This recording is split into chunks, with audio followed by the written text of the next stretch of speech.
से मिट्टी के ज़रात अलग करने के लिए किस चीज़ का इस्तेमाल किया जाता है? लकड़ी।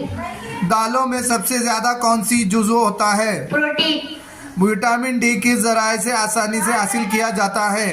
सुबह सवेर की धूप। खून के जमने के लिए कौन सा विटामिन अहम रोल अदा करता है? विटामिन के। खून में अगर शक्कर की मिकदार मामूली से बढ़ जाए तो कौन सा मर्ज लाहक होता है? बोल। शुगर। टेलीफोन का मुअज्जिद कौन था? Graham Bell. समंदर में झाग क्यों पैदा होता है? शक्कर की वजह से। समंदर में झाग क्यों पैदा होता है? नमक की वजह से। इंसानी खून के कितने ग्रुप है? 4। कौन कौन से? AB O। खून की कमी से इंसान को कौन सा मर्ज लाहक होता है? एनीमिया। इंसानी पाँव में हड्डियों की तादाद कितनी होती है? 33। कौन सा परिंदा है जो अपना घोंसला खुद नहीं बनाता? वो कौन सी खुराक है जो कभी खराब नहीं होती? काली शहद।